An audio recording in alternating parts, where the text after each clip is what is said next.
The McElroy brothers are not experts, and their advice should never be followed. Travis insists he's a sexpert, but if there's a degree on his wall, I haven't seen it. Also, this show isn't for kids, which I mention only so the babies out there will know how cool they are for listening. What's up, you cool baby? It's familiar, but not too familiar, but not too not familiar. It's a new craze. Hey, good girls, do you wanna just say, hey, I wanna? Just say, hey, I wanna. Hello, everybody. Welcome to My Brother, Me, an advice show for the modern era. I'm your oldest brother, Justin McElroy. I'm your middleest brother, Travis McElroy. Bienvenidos. I'm your littlest brother, baby brother, Griffin McElroy. Limps. Lympos. Here's looking at you, Lympos. It's the talented Mr. Olympians. Give me those 5 rings. I'm going to put them all on my fingers and show off my beautiful rings to my friends, Olympos. Just Yes, like Sonic the Hedgehog, we're after them rings. That's right. Americans and Chinese and other people are all on the hunt for those 5 rings. All of them. Americans, Chinese, France, Everybody. and the other ones. 5 rings of various colors have been hidden throughout Rio de Janeiro, and these proud Olympians must work together to follow the clues to find all the 5 rings. One of them you only find through geocaching. One of them you got to solve the mummy's tomb, I think. Just looking at the lineup of people, looks like both Big Australia and Little Australia made it out to this one. Welcome to the Lympos, boys. I'm So so excited proud. to be here. I'm so happy. Now, this is why we sports. This is it. This year there is a team, and I thought that this was very profound. There is a team comprised entirely of people who thought Batman versus Superman was, not too bad. That's strange that they have like a flag and everything. They're in the flag and UN, everything. and they're our Inspiring. strongest NATO ally. Yep. Do want to say, just 18 hours after this year's Lympos began, I am very proud to announce that West Virginian, won the state's first gold for this. Not ceremony. just any West Virginian. Not just any West Virginian, and not just any sport. What sport did West Virginia roll up and crush it in? You guessed it, shooting things. We did it. Yay! We took the golden gun, and her name is Virginia Thrasher, which is so fucking choice and money and good. Yeah, she actually thank you goes for- by Jenny Thrasher. How fucking cool is that? Thank you to Jenny Thrasher for the inspiration. And this episode's dedicated to you. And it inspired me watching Jenny Thrasher get up there and just gun so tight. I decided I'm going to take part in the 2020 Olympos. Oh, man, me too. Griffin, I've actually been training already. What are you training in? I'm training in swimming, mostly the butterfly. Okay. I've been training with Michael Fred Phelps, who is Michael Phelps' dad, and who unfortunately shares a name with Fred Phelps. Yeah, that's too bad. So you swim, and he's like, you could have done that a little bit faster. Also, I don't think that bisexual people should be able to vote. Yeah. It's like, Fred Phelps, Yeah. why? Why? If you swim better, God will kill people because he's ashamed of you. Oh, okay. I decided that I think I'm going to do leg wrestling. Mm-hmm. And I'm really excited to get there. No one's quite sure where the 2020 Olympics are going to be. A lot of people said, I say that, and I'm looking at our producer now, and the producer's letting me know just sort of emphatically that a whole sort of panel got together and decided it would be in Tokyo. And No. I'm They say I'm still that. not sure. They Yeah. say that, but at the last minute, they're going to send out like Wonka-esque tickets to let you know where to go because they just don't want it swamped by like spectators and visitors. They just want Yeah. to keep it pure for the sport. Now, it is going to be in Tokyo, apparently. They're just really emphatic. It's in Tokyo, and I would love to show everybody how I leg wrestle in the Japanese style. I'm looking forward to that. Yeah, I thought you were going to demonstrate it here on the call somehow. And I just wasn't did. sure. We're not even close to each other, but my leg is in the air right now, and I'm flailing it. Justin, what sport? No Odd Job Goldeneye. I've been pushing for a long time, and finally we got it in. They've had Goldeneye for a long time, but I think me and a lot of the other e-athletes, or e-athletes as we prefer, athletes, prefer, like, we thought it was unfair that whatever country got the first controller, just like quickest on the draw, got to be our job, and we just didn't think odd jobs should be in. So we protested, and eventually we got. Now the Olympics have no odd job GoldenEye, odd job GoldenEye, and all slappers GoldenEye. I was gonna slappers ask, only. is it all licensed to kill? Yeah, that's a of good course. question. Yeah, obviously they don't want these matches to drone on for hours on end. But I'm really happy to represent my country and not choose odd job. You know, I have a secret strategy though that I've been working on. I wanted to share with you guys. Tell me now. Come in real close because I don't want the Ruskies to hear. Uh-huh. I'm going to choose odd job. Well, now hold on. I've just changed my mind. Leg wrestling is out the window because it seems like it would be very difficult and very taxing. And I'm looking at the list now, and there's a lot of exciting new opportunities. And I think I'm going to go with beach curling. Ooh, okay. Oh, that's fun. It's a new curling. It takes place on the beach, and the course is much shorter. I have actually switched mine now too. I'm going to switch my major, and I'm going to start studying for slowest runner, and it's the last person to cross the finish line loses. These races can take months. They take a while, yeah. Take It's a mostly long time. the last person like miss their family, Yeah. really, because that's how most of the people are just like, I want to go. I would love to go home. I'm actually going to be doing metal detecting this year. I've been Changing it training up for a again, long- huh? Yeah, it's nice. The really nice thing about it is you can walk into anybody else's event just midway through and just do your biz. You know what I mean? You could stop the beach volleyball midway through and just do the thing. I'm actually going to switch mine too. Oh, Okay. Travis is just going to switch his real quick. I'm going to switch mine to mystery barbecuing. Oh, Interesting. What does that entail? Well, you get the meat, but you don't know what the meat is ahead of time or even during sometimes, and you just serve it to the people, and you have to prepare, usually blindfolded, and you're just given a strange meat that you have to cook and prepare. Hold on one second. I got to grab my phone. Beep, boop, boop, boop, beep, boop, boop, boop. Hey, I need to cancel my application for beach curling. This is Griffin McElroy. Yeah, change that for me. Devil Sticks 100 meter. Devil Sticks 100 meter. Okay, bye. I've changed mine again. I'm going to have to change mine one more time. Travis is just changing his real quick. I'm going to have to do head-to-head yo-yoing. Okay. A lot of tangled up strings in that one. And it can very get intense. bloody in there. A lot of black eyes, a lot of walked dogs. Yeah. Can get very violent in there. Sending an email real quick. Cancel Devil Sticks order application and change to fencing. Send. That's fencing with fans? With dance, you were close, but it was sort of a dance fencing. It's just sort of a Yeah. fencing. No, actually, I'm sorry. Changing that. Instead, I'd like to do fencing, and that's just where you get as fancy as you can get, and you just sort of you have a contest with it.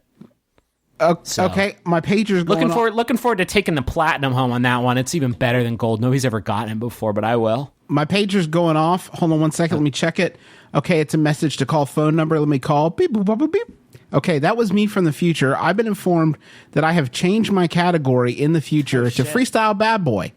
Ooh, So nice. yeah, leather jacket, pomade, sunglasses, anything goes in freestyle Oh. bad boy. All right. Yeah, it's an open field this year because I'm the only one participating, and I think I could have a good shot at least bronze. Oh, I'm going to send an email real quick, just if I could. Let me just switch it. I'm just going to switch to synchronized vests. Okay. And just see. Yeah. Oh, there was an opening. I was able to get into the American team. This is great. Oh shit! Hey guys, hold on one second. Somebody's just thrown a rock through my window, and it's me, and it's an application from myself. I'm changing categories to. Let me read here. Sorry, the note's really crumpled up. It's wrapped around a rock. It just says Richard Gere. So I'm gonna. I guess I'm changing mine to Richard Gere. Oh, sorry. I just got a notification they've actually changed synchronized vesting to world's nicest rap battler now. So we'll see how it's that goes. Like no cussing or. And a lot whatever. of compliments. It's mostly just flattery, but in rhyming couplets. Yeah, you're gonna Okay, take 'em- I just got a DM from Olympics, and they say that they would prefer that I change my category this year to no scope surgery, real patients only, and it says XXX on it. So I'm not sure that's supposed to be kind of an edgy thing, but I am going to be doing surgery, untrained surgery, because you have to be an amateur, surgery on real patients without a scope, no scope. Oh, an owl just landed in my window. It's letting me know that I've been signed up for World's Best Grandpa. I don't That's know. I don't crazy. even know what I do in that one. I just got a notification that I received the gold medal for owl impersonation for tricking Travis. What? He was an owl the whole time. Sorry, guys. They just threw another rock through the old window.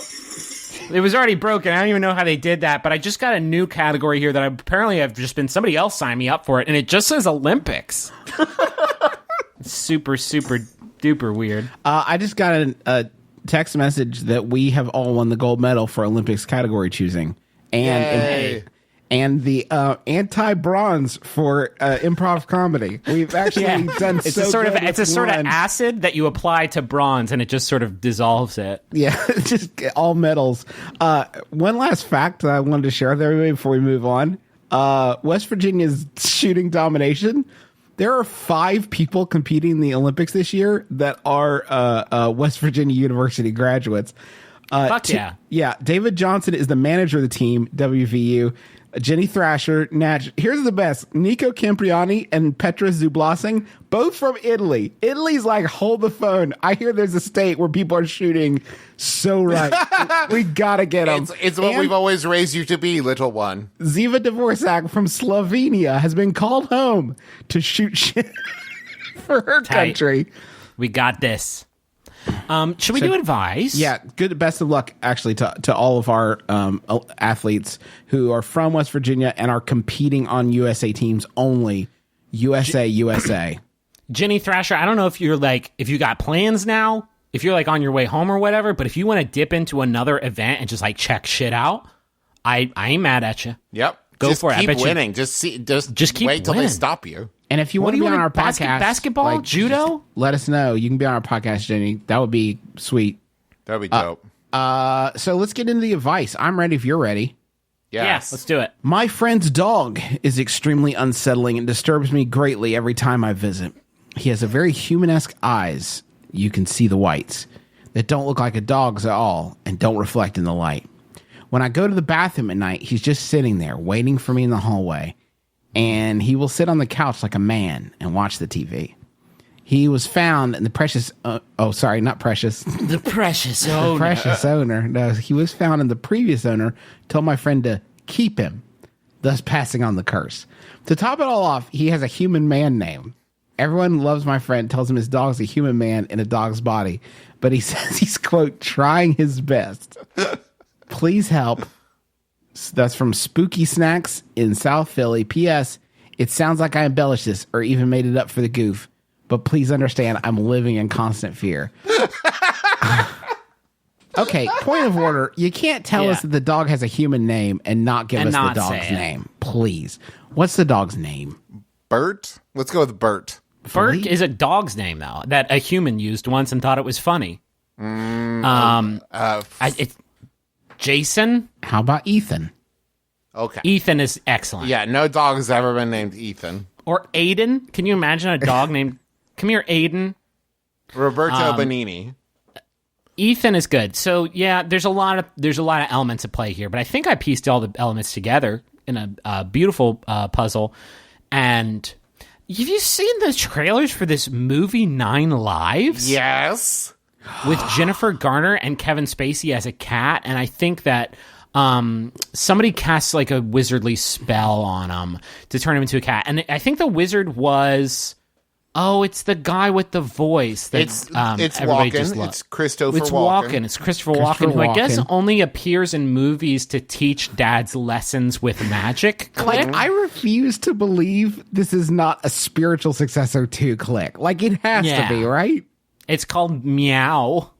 So in Meow, Kevin Spacey plays a cat, and I think he just loved it so much. And after they finished shooting, they're like, "Thanks, Kevin. This movie's gonna suck ass, and we're gonna make so much of that dumb kid money." And he's like, "I know, I love it. Hey, let me ask you a question, Claire. Is there a real magic man that can turn me into some sort of bedeviled animal?" And they said, "Geez, Kevin, with that accent constantly, I think we can hook you up with somebody. Bing, bang, boom. Long story short, we got a dog Kevin Spacey on our hands." True story, though. What is wrong with you, Kevin? Yeah, Kev. Kevin, do you have a second? You went from House of Cards to Elvis and Nixon to 9 Lives. You're spinning out of control. You were in American Beauty. Your latest film that is currently in post-production and due out 2017. I know nothing about it, but it's literally called Baby Driver. Now, Does the man who made K-Pax have something on you that's blackmailing you into these movies? Who is making you do this, Kevin? Maybe K-Pax was a true story. He's got a fucking alien brain up there and capable of making good decisions. It can't be the money, right? I'm just worried that maybe we're dealing with a Dave situation where Kevin Spacey is laying like in a sickbed somewhere and they hired an actor who looked like Kevin Spacey to play Kevin Spacey. Oh, I thought you meant Meet Dave, and you were talking about the similar decline that Eddie Murphy did when he threw himself down a well that had a sign in front of it that said the Pluto Nash hole. No, not his Nash hole. I mean like the movie Dave, where maybe Kevin Kline is pretending to be Kevin Spacey. That's fun. That's just good fun. You're Kevin Spacey. Okay. Yes. Yeah. Okay, wait, give me a minute. Okay. All right, I'm there. Someone slides across a piece of paper from your agent to you. Your agent slides a piece of paper to you. It reads, "A stuffy businessman finds himself trapped inside the body of his family's cat." That's the log line. Where does the cat go? Does the cat control Kevin Spacey? What on earth did they tell Kevin Spacey to get him to agree to appear in this motion picture? Yeah. And we will give you a lot of money. Hey, Kevin, it's got, Arrow? His brother's in it. What? I remember the first time I saw the trailer for 9 Lives starring Kevin Spacey. I saw how bad it looked, and I actually reached my hand into the screen like in Persona, and I was able to get like my whole torso and head inside of the trailer, and I grabbed Jennifer Garner's hands, and she was like, "Pull me out, you can save me." And I tried, but my hands were too slippery and greasy, and I let her go, and she fell back into the movie. Aww. But I almost got her out. The first time I saw the preview for 9 Lives, I said out loud to Teresa, I look forward to hearing the Flophouse episode about that movie. They already did it. It was called A Talking Cat. Anyway. You said that wrong, Griffin. A Talking Cat? Thank you. How about we just spent 7 minutes just kind of doing fun riffs on 9 Lives. And I think just be cool. It's a dog, and feed it some snacks and maybe don't do anything too embarrassing around it so that when it turns back into a human, it's not like, oh, I'm so happy to be human. Also, Derek gets his balls out everywhere. Yeah. Also, you can set Kevin Spacey free. I haven't seen 9 Lives, but it definitely ends with them. If they can say their dad's name at the cat, then they transform back. So you just got to figure out kind of what actor that makes bad choices is the dog, and just yell a bunch of names at him. I mean, start with Kevin Spacey, for God's sakes. Do you guys want a Yahoo answer from the service? No, I just feel like I don't know if we help them or not. Oh, cool. We're on par. This one was sent in by Joel Azose. Thank you, Joel. It's by Yahoo Answers user Anonymous. Column Chargo. Yep. Chargo asks, what's a cool catchphrase to say before you throw up? I've always wanted to say something cool before I vomit from drinking too much. Any suggestions? Before, not after? Yeah, no, it's got to be. Well, I think let's free ourselves up. Let's give ourselves a little bit more comedy rope and say it could be either one. But I think it's funnier if you say it before to almost announce it. Mm-hmm. And because everybody says something embarrassed when they throw up. Everybody has a post-throw up catchphrase already. What if you just before you throw up, you yell "I have something to add," or "I'd like to interject something," and then you throw up. That could be fun. It's especially good if you're getting really drunk at an art exhibit or some kind of poetry jam, somewhere where people are having very elitist conversations, and you can walk up and be like, that's a very interesting point about Chaucer. I have something to add. I think that's a very interesting point about Chaucer. I have something to add is a really good catchphrase. Yeah, it may be a little bit wordy. You're going to rush through it it's coming that's very funny. I have something about Chaucer. Definitely the longer build-up you could have before, the better. I think you should kind of give it a Bard-esque opening, sort of Excuse me, if I could ask everyone to attend the tale. Noblemen, noble ladies, gather around and I shall delight your blah. See, that's the thing. You don't know. Ting, ting, ting, ting, ting. I'm sorry. If I could have everyone's attention, you're probably wondering why I've called you all here today. You have no idea how long it's going to take. That's the thing about yard sales. You never know how long it's going to take, right? So the inverse, it could also be like, I also have something interesting to add about Chaucer. They're like, what are you doing? Shush. I think it's very embarrassing to do it. It's so embarrassing. Yeah. It's basically like a bathroom thing. And I would never do that in front of a person. So I think the best thing to do is kind of couch it and just be like, what I'm about to do is going to be a prank. And so people are like, what the fuck? And you'd be like, pranked you. So, do you think after you puke, you can look everybody dead in the eye and just be like, just kidding? Oh, just before you vomit, you scream, check out these special effects. Yeah, and then you do it, and then while you're crying, because I cry every single time I throw up, I just look up everybody and I go, that was fake. Oh, That can be fun. what if your catchphrase was something like, don't eat the dip, and then you threw up? Yeah, but what if you made the dip? Oh, no. Well, you make the dip every time, and then you go, don't eat the dip. Because then that also plants into everyone's minds who have had the dip, like, oh, no. And so they all feel like they're, like, living on a borrowed time. But then when they don't vomit, they're so relieved that they find a new lease on life. Maybe you could go with something like, I was really close to my grandpa. I used to spend a lot of summers in his cabin, and I'll never forget his final words to me. They were, because if you did it enough times, people would eventually be like, I wonder if that's, you guys think this would happen? That might have happened. He's told that story a lot. What if we're being a little, these are all very good, but none of them are really catchphrases. Mm-hmm. That's true. A catchphrase is essentially, it establishes a Pavlovian response. We have to have something so concise and mimetic that when you say it, people know what's going to happen next. So maybe just something like in a baby voice, just like, uh-oh. And if you say it just like that at a party, people are like, oh, damn, where's Jerry? Get him outside. What about something a little bit more T-shirt, like, bada bing, bada boom, give me some room? Right? Okay. A still very, you're gonna, you cannot yarts in the middle of, because the word itself sounds like a yarts. You'd be like, bada bing, bada boop. What if you just yell, Omar coming? Omar coming could be fun. But it's taken and used. Wow. Not like this. 80s kids will love this one. Maybe right before you puke, you say, first find the orange flag, gets a free Casio keyboard, and then just puke everywhere. Kind of give them, or maybe just, if you want to go simpler, just physical challenge, then puke everywhere. Yeah, because it is a physical challenge. It is a physical challenge. This hurts me more than it hurts you.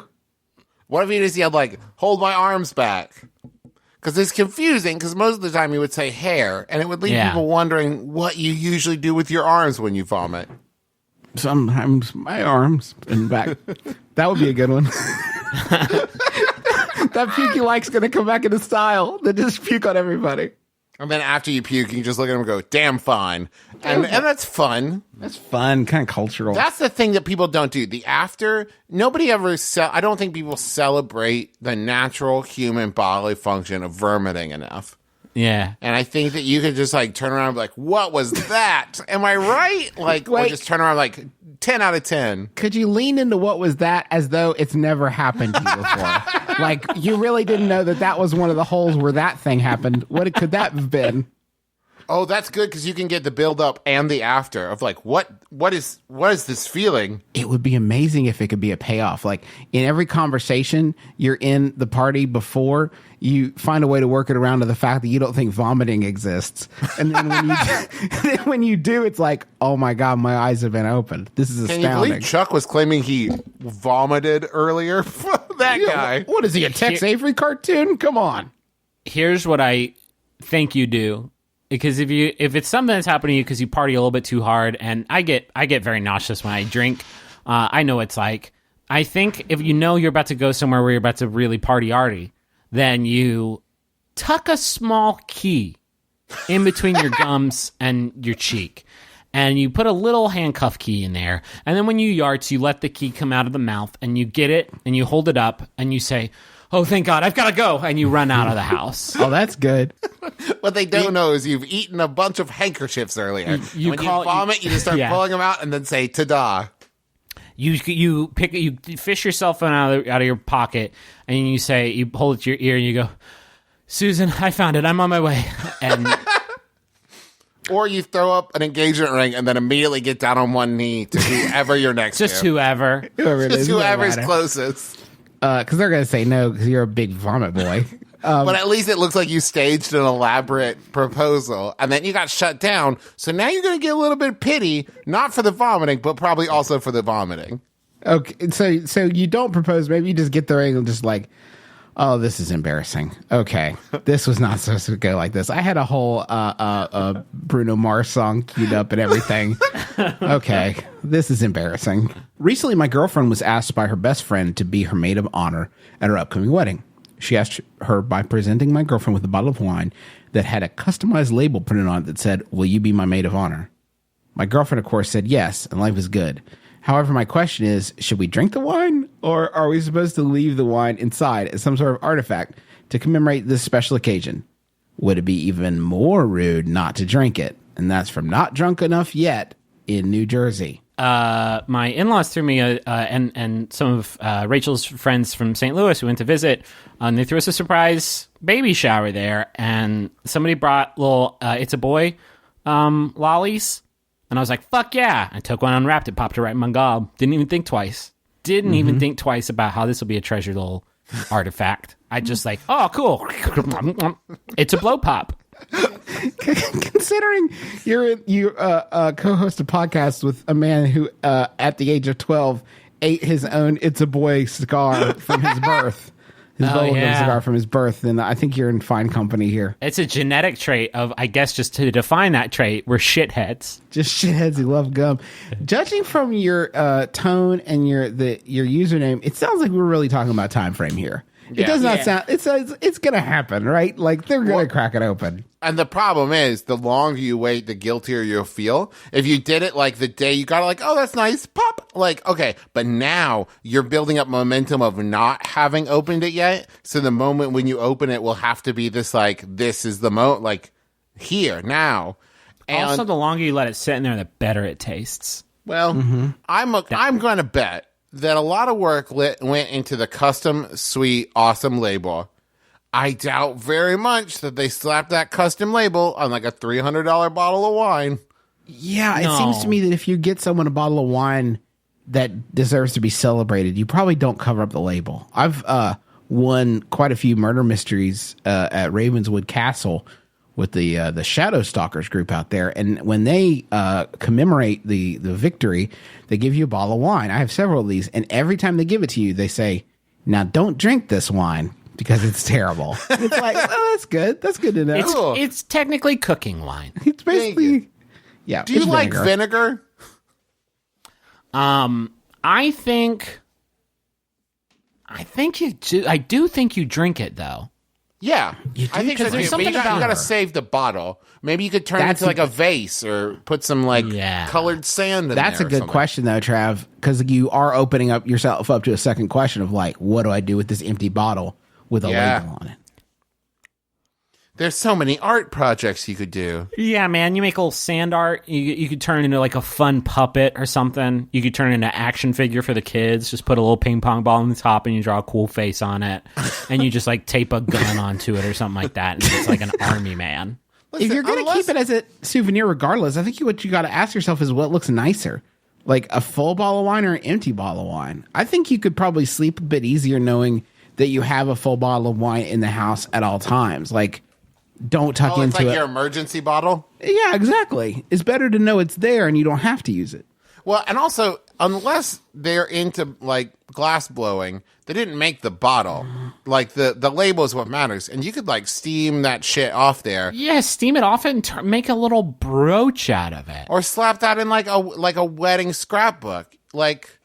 Slap it in a scrapbook, make it into a necklace or something. Do something fun with it. Put it onto something you're never going to finish, like a bottle of vegetable oil. I've had the same one in my cupboard for like 5 years. Never been tempted to drink it, not even once. I got an old bottle of vinaigrette. I could put that shit on. You know what I mean? No problem. Why didn't they just give you a big old can of vinegar? You just say, why would you do this to me? Why would you tempt me with, this is my favorite fluid is wine. Why wouldn't you put it on a big box of baking soda and just stick it in my fridge for the rest of my life? Why wouldn't you just etch it into like a tombstone if you wanted it to be forever? Here's a tombstone. Will you be my bridesmaid? Thank you. This is not a threat. That's all etched on it. This is a tombstone. Will you be my bridesmaid? This is not a threat. I love you so much. I love you. There are people living in untouched, like, rainforest villages that have not seen the slightest glimmer of what we consider to be modern civilization in their entire history, who I think I would have more in common with than a person who would take the time to create a beautiful gift to ask someone to be their maid of honor. I just want to take my hat off, because I don't know where you're finding the hours in the day. I would like a few of them, but that's a very thoughtful friend right there. I cannot fathom it. How would you do it, Justin? I just fucking ask, if I remember to ask. Like, if they show up and like, oh fuck, you, will you be my maid of honor? You're in charge now. You're in charge now. I can't do this no more. When I did it, I created a fancy label for different products that I knew the recipient would be so tempted by that they would have to tuck into them. So, Justin, what did I send you? I think it was a bag. I think it was like an unopened bag of Tastestations. Yeah, that I had an unopened vintage bag of Tastestations. I bought on eBay, and I had sealed it with the label that said, "You're my brother, and I love you, and will you please be involved in this special day? Please don't tear the label up to get to the Tastestations within." And then I knew on my wedding day, I made you show me the bag, and you were like, "What bag? What Tastation?" What bag? I ate the bag. You sent me a can of Pizzalicious Pringles that you had actually just masking taped the lid down, but had written on the masking tape, "Will you be in my wedding party? Don't break this seal. Don't open, don't pop, don't stop. Do stop, don't pop." And that's why I didn't show up at your wedding. That's exactly right. I felt so guilty because I popped and I didn't stop. Travis didn't show up because he didn't even realize it was an invitation. That's how quickly he ripped into those bad boys. I just consumed it like a cartoon character, or I put the whole can in my mouth and then pulled an empty can back out. For Evan, I just put the label over an Al Jarreau CD. All of you failed me. A rare one. Should we go to the money zone? We're already there. Look around. Away we go.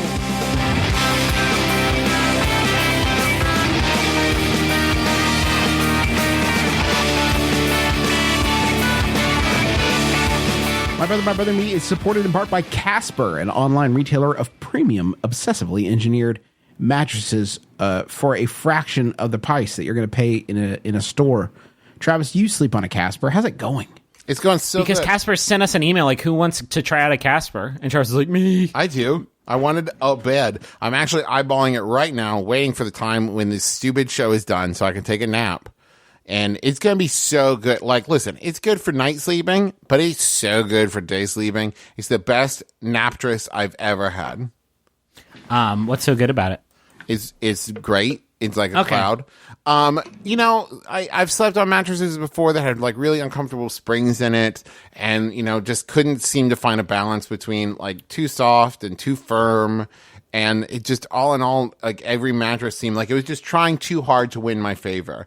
And Casper's not trying too hard. It just is. You know what I mean? It's so confident in itself. Yeah. It's not trying to be what I want it to be. It's just being what it is. What I like about Casper, and I'll say it because it's taking too long, it has a risk-free trial and return policy. You can sleep on it for 100 days. That's 100. And they give free delivery to the U.S. and Canada. And they have painless returns. You don't like it, you just send it right back. And all the mattresses are made in America, and that's what I really like about it. They're really great. How can people get their hands on one of these trisses? Well, all they're going to want to do is go to Casper.com/mybrother and use promo code mybrother, all one word, at checkout. Terms and conditions do apply. That again, Casper.com/mybrother and use promo code mybrother, all one word, at checkout. And when you use that promo, you're going to get $50 off already wonderfully priced mattresses. It's only $500 for a twin size mattress and only $950 for a king size, which is a great deal. Yeah. So if you go to Casper.com/mybrother and use the coupon code mybrother, you'll get $50 off these already well priced mattresses. Go check it out. Want to tell you about MeUndies? Just got a new batch in the mail yesterday. Ooh, yeah. Jungle print. You got them jungle print? I got them jungle print on my loins too. Yeah, I put them on. I was like, where'd my dick go? And I was like, no, just kidding. There it is. And it looks fantastic. It changed my loins to lions. MeUndies is so good. It's seriously the best. They're made of this tight micromodal fabric, which is sustainably sourced. It's twice as soft as cotton. It's indescribably comfortable. Once you try them on, you'll know why we call them the world's most comfortable underwear, why the world calls them that. And if you don't love your first pair, they're free. No questions asked. They won't be like, oh, really? Show them to me on your body now. How long have you worn? No, none of that. They won't send out the goon squad. They got dozens of styles, limited edition prints to help you make a statement with your loins, whether anyone can see them or not. But you'll know, and that's what's important. Shipping's free here in the U.S. and Canada. You can save up to $8 a pair with the MeUndies subscription plan. You can get either one of those for 20% off your first order if you go to MeUndies.com/mybrother. That's MeUndies.com/mybrother. 20% off your first order. MeUndies.com/mybrother. I've got a message here for Chris from Cody. This is a personal Yumbotron message, which is what I'm calling Jumbotrons from now on because they're so yummy.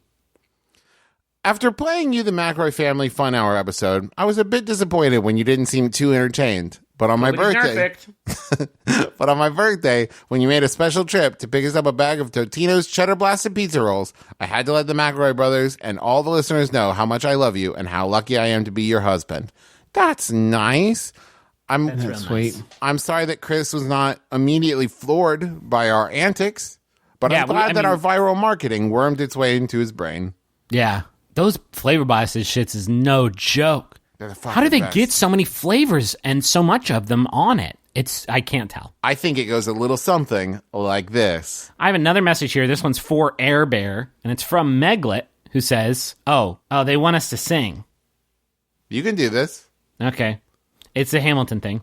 Oh. I know my sister like I know my own mind. You will never find bigger MBMBaM fans than she and I. That was really good. That was good. Can you do the whole thing, or... If I tell her that I love him, she'd be recitedly resigned. I meant the whole Jumbotron. No, the whole Jumbotron, you dummy. Oh, I thought you meant the rest of the song. I could do that. That was straight off the dome, by the way. That was not really even looking good. At the lyrics page. I said, oh, Aaron, you are as beautiful and wise as CJ Craig. She would definitely be friends with you, IRL, as would Lin-Manuel Miranda. Happiest birthday for your babyest sister. May your zone be full of adventure in your 30th year. We never received that much direction. That's a lot of direction. I felt a little hemmed in. I wasn't able to do my free form, my comedy. A lot of handling going on there. A lot of handling, a lot of navigation. Manhandling, I'd say. A lot of Dan handling. A lot of flan handling. Is this what we're doing? I'm Allegra Ringo. And I'm Renee Colbert, and we host a podcast called Can I Pet Your Dog? Renee, can I tell you about a dog I met this week? I wish that you would. In turn, though, can I tell you about a dog hero? May I tell you about a dog breed in a segment I like to call Mutt Minute?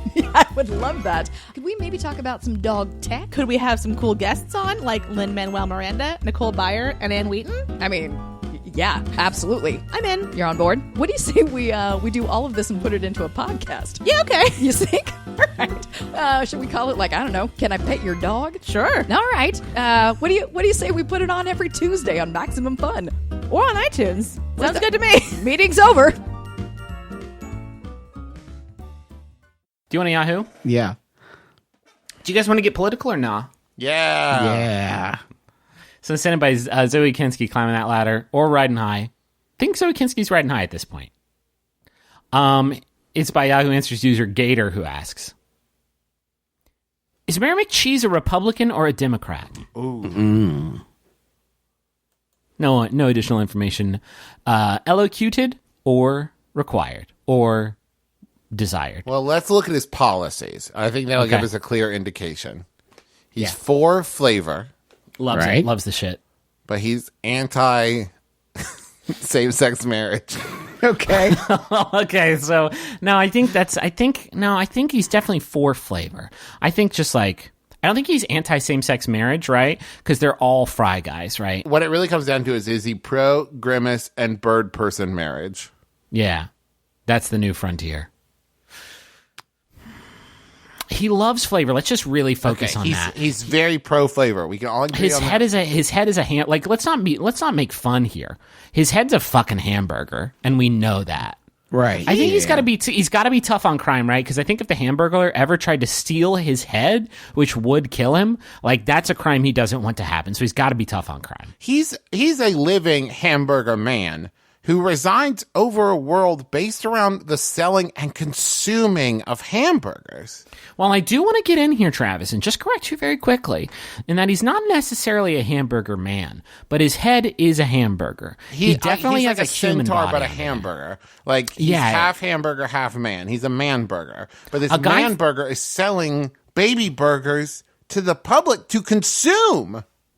So he's a man burger. That means that a guy fucked a burger, and I'm gonna go ahead and put Wimpy on blast here from Popeye.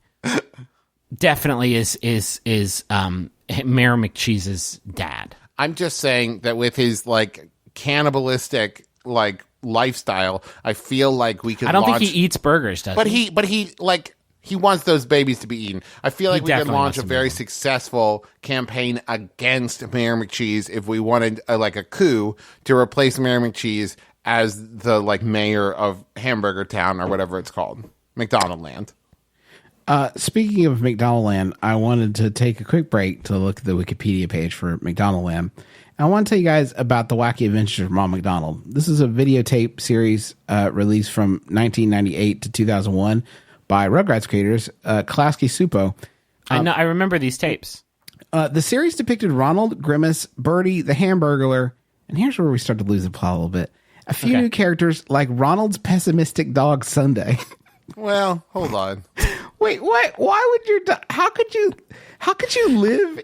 Okay, you're a puppy named Sunday who lives in a place called McDonaldland, and you're pessimistic. How dare you? Also, Ronald. Even real living dogs in the Earth realm, not in the Dark realm, where Hamburger Land takes Upside place. Down. Not in the Upside Down. Fucking real dogs are not pessimistic unless they used to be Kevin Spacey and they got transformed by magic and are having a hard time finding their way home. Pessimistic is not a characteristic that I've ever heard attributed to a dog. Yeah, my dog's one of those real feeding dish half empty types of mutts. These videos would begin in live action in what resembled a futuristic McDonaldland. Then the characters would enter a tube or other means of travel. They would become animated. Hey, Klasky Supo, I think you might be trying a little bit too hard. Seems like maybe the pre-production phase went on a little bit too long for this series. Maybe you should just chill out a little bit. How much premise do you need for your animated series about How much McDonald's? Grimace premise do you need? I'm pretty sure people already bought into the McDonald's brand enough that you didn't have to say hey, you guys, let's really sell them on this cartoon. You guys realize there haven't been McDonaldland commercials since 2004? Isn't that weird? Doesn't it seem like they're still around? No, dog. I want to be the person who updated this article because the last section covers the last 11 years of history, and it says that they've been phased out. But the McDonaldland characters continue to appear in McDonald's play areas, decorative seats for children's birthday parties, and bibs.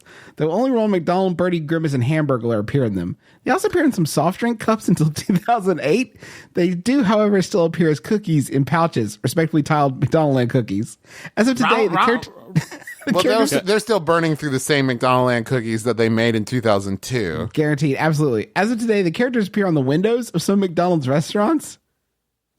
Modern commercials nowadays usually depict Ronald McDonald alone in real-world situations with real so lonely, so all alone, so cold, exiled from his land.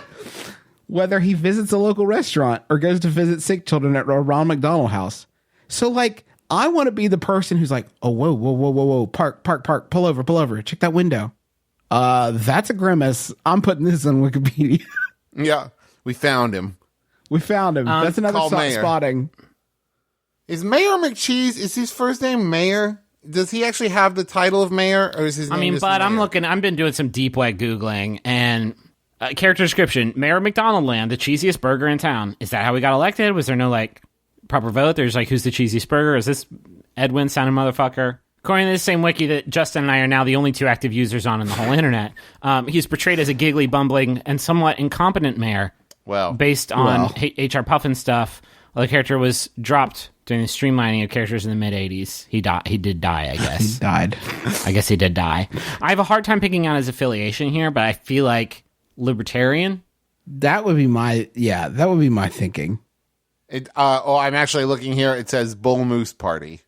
I'm basing that on almost nothing, but I imagine people would come to him and be like, Mayor McCheese, what are the laws? It's fucking chaos out here. Nobody's telling anybody what to do. And he's like, yup, exactly. And he picks off one of his own sesame seeds and eats it. No gods, no kings, only food. No, says the man in Burger King. Does the sweat of my pickle belong to the bourgeoisie? Is the grease of my own bun on it? No, says Dave Thomas. No, says Long John Silver. No, says the man behind Captain D's, whose name I don't know. Probably starts with a D. Probably starts with a D. He's probably a captain. It seems your cup of Sprite has gone empty. You can refill it at the fountainhead.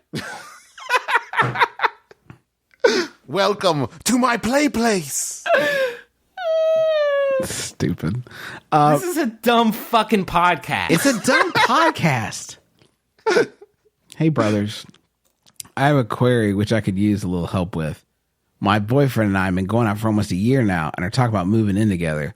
One problem, he lives out of his car, which has been cool. I just think about what his head sounds like. Because if you think about it, he's had a one hamburger. Anyway. It's got to be bad. Oh, you're talking about the Mayor McCheese. Mayor McCheese. One problem. Okay. Let me start. Not this man who lives in. I thought you were saying this person who lives in his car. No, Mayor McCheese's head has got to be rough by now. I've been dating Mayor McCheese for about a year now. Well, he lives out of his car. He hasn't had much work lately. Hey, brothers, I have a query which I could use a little help with. My boyfriend and I have been going on for almost a year now and are talking about moving in together. One problem, he lives out of his car, which has been cool. I have my own place too. But the closer my lease is to ending, the more I notice when we talk about living together, the conversation sometimes ends up being about which van would be easiest for two people to live in. While I'm all for reducing my environmental impact, I was kind of hoping... What? It's a van? Sorry, go ahead, but it is a van. It is a van. My house is cool because it doesn't consume gasoline to go. I was kind of hoping to live somewhere with a toilet. So how do I tell him we're not living in a car without squashing his sense of freedom? That's from Cramped in California. Okay, so this is going to be a real tough one because I don't want to... Yeah. I don't want to harsh anybody's mellow. I don't want, if this is his lifestyle and he's into it, I don't get it personally. But there's some room here to discuss because the thing is compromise and a little bit of giving 60-40, as Justin has talked about before, is very important here because I feel like there is a middle ground between living in a car and living in a 3-bedroom, 2-bathroom. Do you know what that ground's called? It's tiny house. Tiny home movement. I'm saying you could do tiny house that has a bathroom, has a toilet, has a tiny kitchen, feels like a tiny. It's not for me, God knows, but this might, or a studio apartment even where it's oh no, even better. There's a new HGTV show because of course there's an HGTV show about literally any kind of container in which you can store yourself and your things and your loved ones. And there's one about houses that are also boats, and I think it's called Boat Home. Yeah, you could be on Boat Home. You could be on Boat Home in a boat home, dude. Boat Home, Alabama. What if you tell him you want to do a tiny home and he decides to be a smart ass and you just come up one day and he's just taking the wheels off? There, mission accomplished. We live in a tiny home. No, because there are certain things that make a home, and it's love and a bathroom. Me and my significant other, we celebrate the big car movement. It's better than a small car to live in, but Jesus, not much. Boat Home. Boat home. How great would it be to be in a boat home? You're just like in the docks in Baltimore. You're just like, I'm done with Baltimore. Unhook. Bye. Well, but there's the other side of that where you wake up in the morning, you're like, oh shit, we forgot to tie off. I miss Baltimore. Hey guys, family meeting on the poop deck. We don't live in Baltimore anymore. Neptune has decided for us. That's really good because if you need a toilet, it's right there. It's called the ocean. It's called the ocean. You just pop open the hole in the bottom of the boat. Oh no, our belongings. Why do boats have toilets? Yeah. Think about it. Yeah, I know. It's our pride, man. What would you, if you guys could have a boat home? Mm-hmm. Okay. What would it be? Because I wouldn't want it to just yacht home. Are you kidding me? Oh, well, no, that's too. Let's set a reasonable budget on this. Okay. Well, you didn't.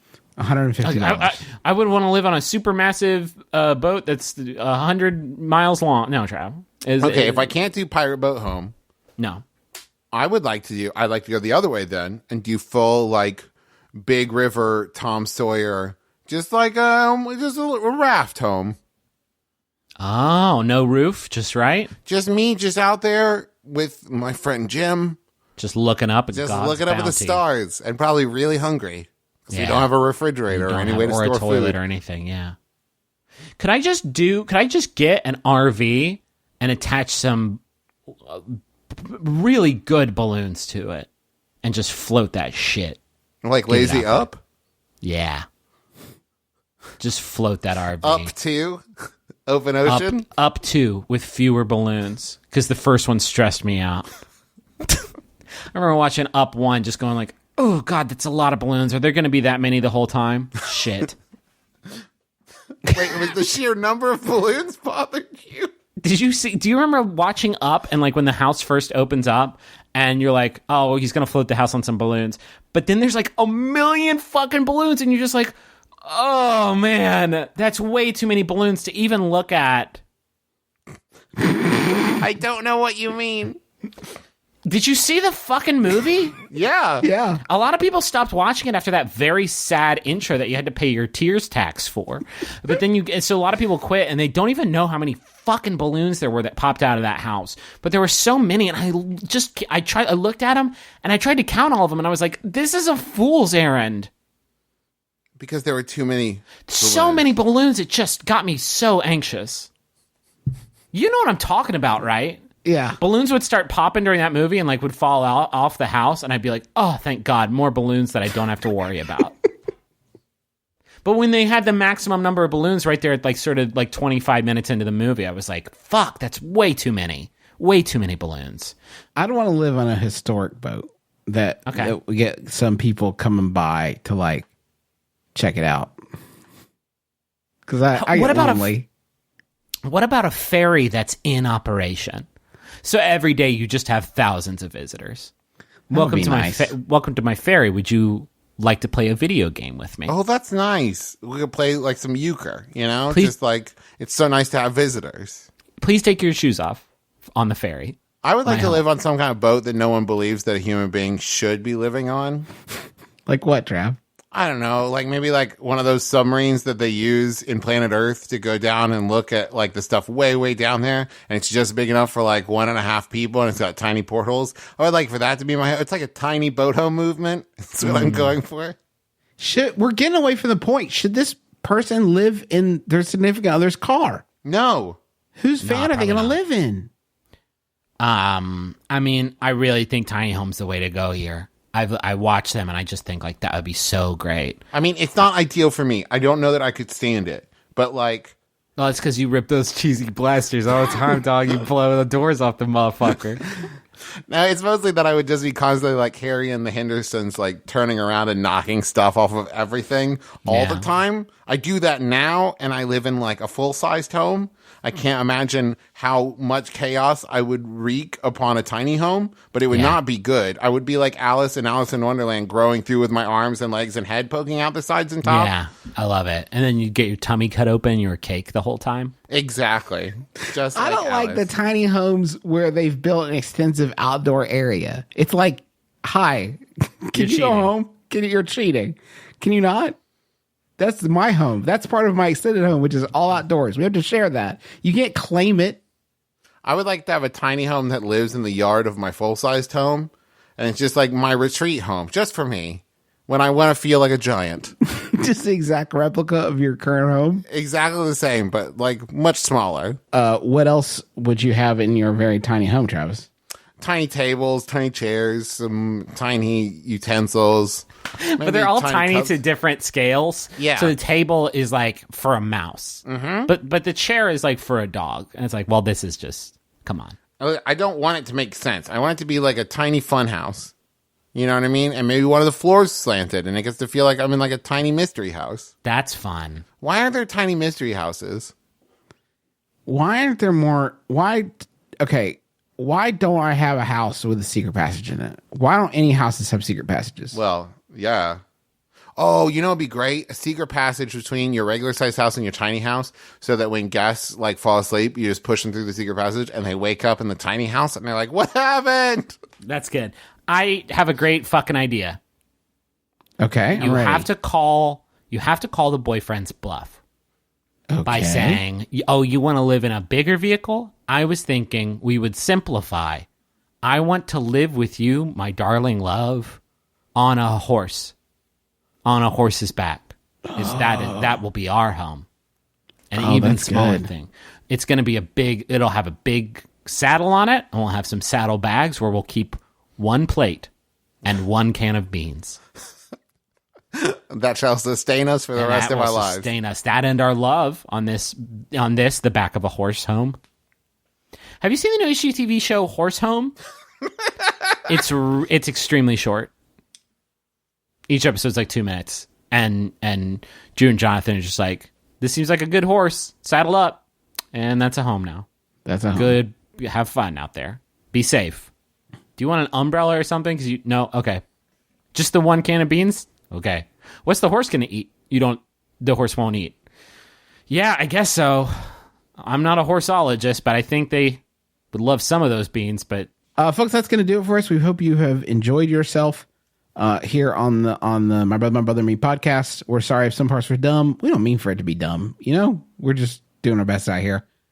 We want to say thank you to, the MaximumFun.org network. We don't always give them top billing, but I want to take a moment to thank them for all they've done for us and for having us on their network. They've got a brand new show called Tights and Fights. Hell yeah. If you are a fan of wrestling at all, you're really going to enjoy this show. It includes as hosts, for starters, our dear friend Hal, who is a very funny person and great to play Overwatch with. Highly recommended there. It also includes Mike Eagle and Danielle Radford. So you'll want to look for that wherever fine podcasts are sold. Tights and Fights is the name of that one. It's about wrestling.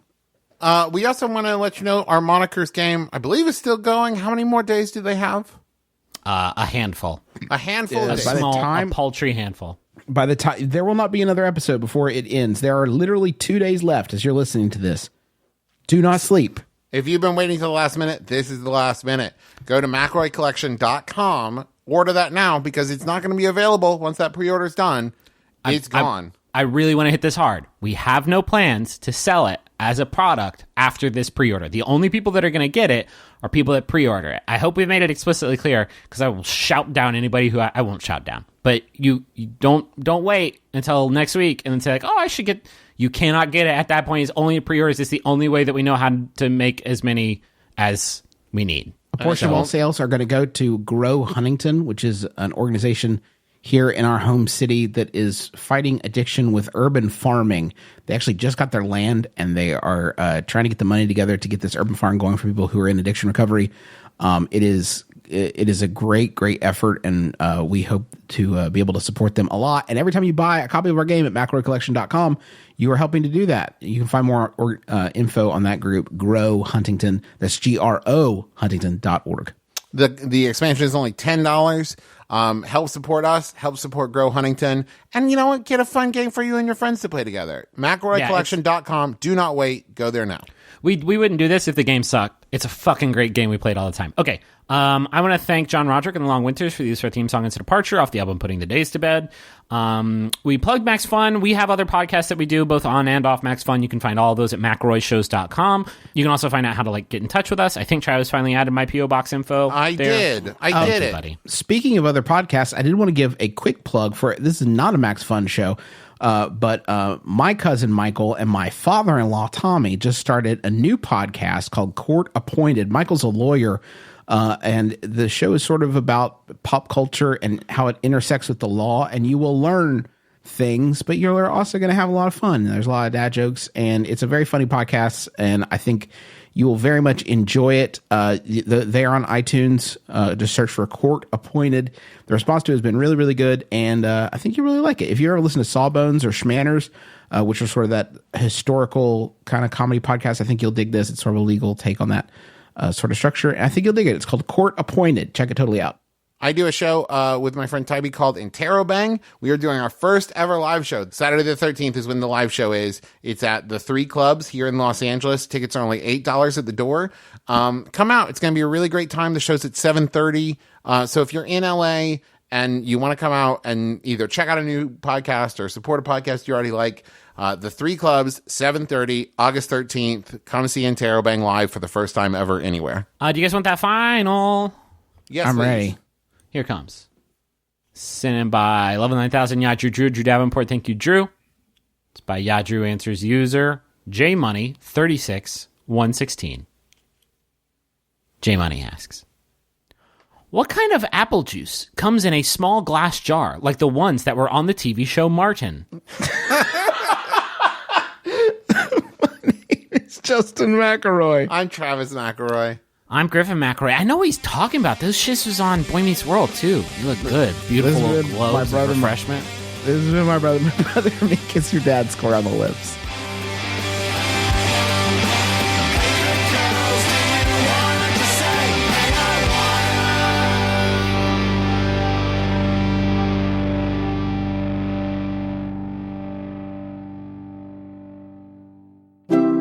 MaximumFun.org. Comedy and culture. Artist owned. Listener supported. Attention, you're up. This fall, Maximum Fun is bringing a bunch of your favorite podcasters to London. Catch Judge John Hodgman, International Waters, and Bullseye, all recording live episodes at the London Podcast Festival. We'll have fan meetups and we'll be joined on stage by a glittering array of celebrity guests. The London Podcast Festival runs September 22nd through 26th, and you can buy your tickets right now. Just go to MaximumFun.org.